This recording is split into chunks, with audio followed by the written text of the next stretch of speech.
अपनी जादुई आवाज के दम पर लोगों को दीवाना बना देने वाले किशोर कुमार भारतीय सिनेमा की मशहूर गायकों में से एक थे। वो गायक के साथ साथ एक अभिनेता, गीतकार, संगीतकार और निर्माता, निर्देशक और पटकथा लेखक भी थे। उन्होंने हिंदी भाषा के साथ बंगाली, मराठी, असमिया, गुजराती, कन्नड़, भोजपुरी, मलयालम, ओडिया और उर्दू भाषा में भी कई गाने गाए हैं। सर्वश्रेष्ठ पार्श्व गायक के तौर पर उन्होंने 8 फिल्म फेयर पुरस्कार जीते हैं और उस श्रेणी में सबसे ज्यादा फिल्म फेयर पुरस्कार जीतने का रिकॉर्ड बनाया है।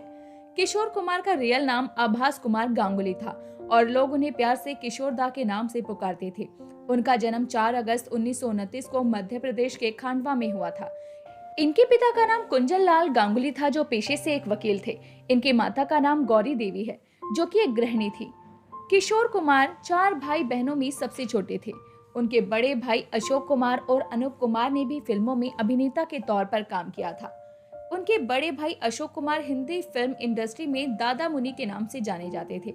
किशोर कुमार के जीवन में उनके बड़े भाई अशोक कुमार का अहम योगदान रहा है, क्योंकि अशोक कुमार की वजह से ही उनकी रुचि भी फिल्मों की ओर बढ़ने लगी।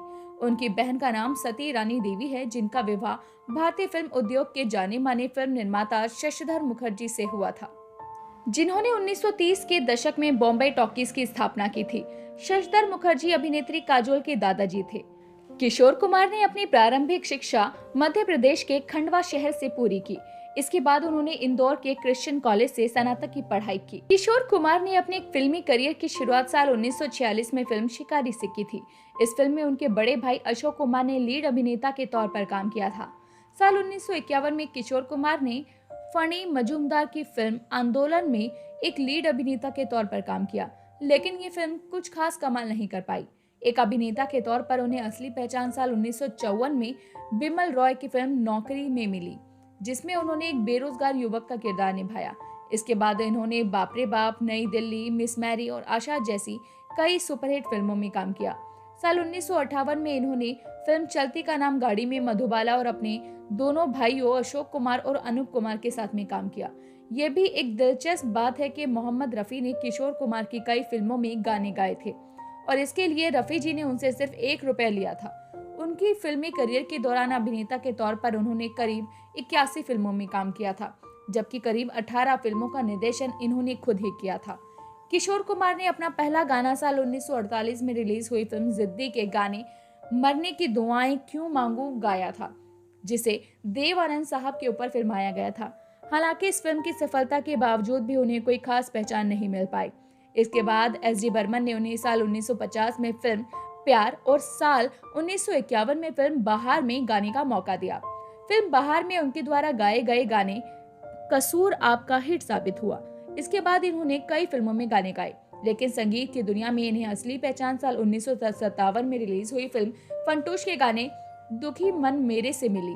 इस गाने के बाद एस डी बर्मन ने अपने संगीत निर्देशन में उन्हें कई फिल्मों में गाने का मौका दिया। साल 1940 से 1980 तक किशोर कुमार ने अपने जीवन में करीब 574 गाने गाए। एक पार्श्व गायक के तौर पर उन्हें 8 फिल्म फेयर पुरस्कार जीतने के साथ ही सबसे ज्यादा फिल्म फेयर पुरस्कार जीतने का भी रिकॉर्ड बनाने का मौका मिला। इन्हें पहला फिल्म फेयर पुरस्कार साल 1969 की फिल्म आराधना के गाने रूप तेरा मस्ताना प्यार मेरा दीवाना के लिए मिला था।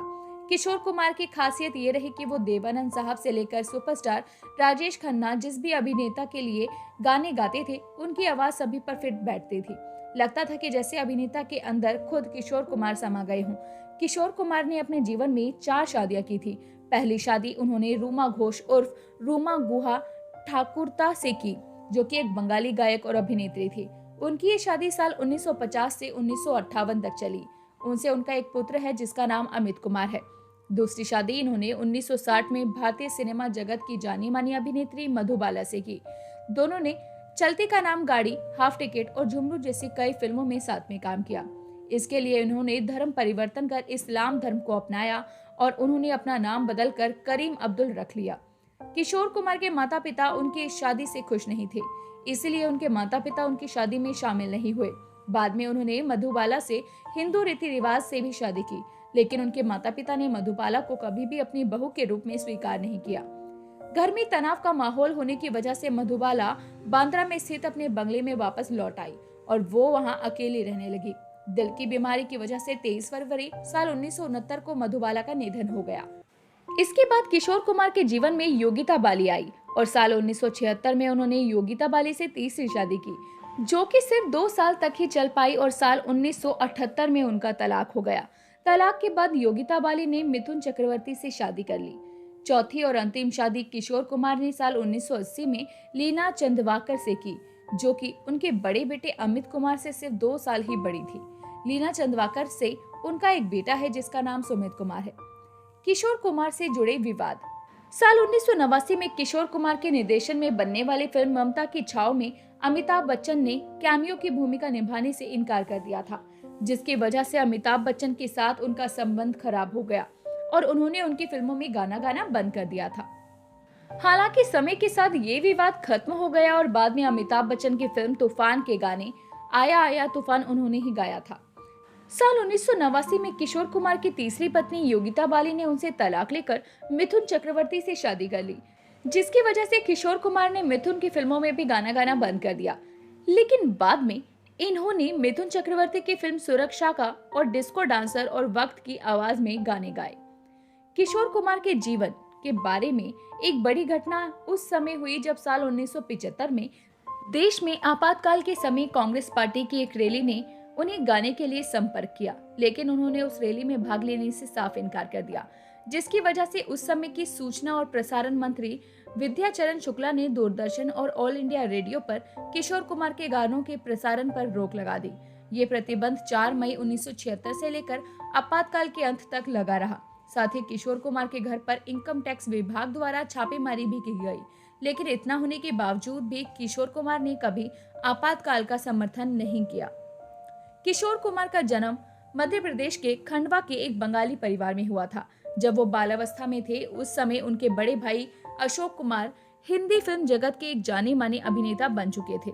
बड़े भाई अशोक कुमार और अनूप कुमार का फिल्मों में काम करने की वजह से उनकी रुचि भी फिल्मों की ओर बढ़ने लगी। उनका असली नाम आभास कुमार गांगुली था, लेकिन फिल्मों में काम करने के साथ ही उन्होंने अपना नाम बदलकर किशोर कुमार रख लिया। उन्होंने अपनी फिल्मी करियर की शुरुआत साल 1946 में शिकारी से एक अभिनेता के तौर पर की। वह हिंदी सिनेमा के जाने माने गायक कुंदन लाल सहगल से प्रभावित थे और वो उनकी गायन शैली का भी अनुकरण करते थे। साल 1948 में संगीत निर्देशक खेमचंद्र प्रकाश ने उन्हें पहली बार फिल्म जिद्दी में गीत मरने की दुआएं क्यों मांगो गाने का मौका दिया। उनके बड़े भाई अशोक कुमार चाहते थे कि वो भी एक अभिनेता बने, लेकिन वो गायन में ज्यादा रुचि रखते थे। किशोर कुमार के जीवन में एस.डी. बर्मन का भी अहम रोल रहा है। उनकी गायन प्रतिभा को निखारने का श्रेय एस.डी. बर्मन को ही जाता है। एस.डी. बर्मन ने किशोर कुमार को के.एल. सहगल के जैसा बनने के बजाय अपनी स्वयं की गायन शैली विकसित करने का सुझाव दिया। साथ ही उन्होंने किशोर कुमार की गायन कला से खुश होकर अपने संगीत निर्देशन में कई फिल्मों में उन्हें गाने का मौका भी दिया। साल 1957 में किशोर कुमार ने हिंदी फिल्म जगत के जाने माने निर्देशक ऋषिकेश मुखर्जी की पहली फिल्म मुसाफिर में भी काम किया था। तो दोस्तों अभी के लिए बस इतना ही।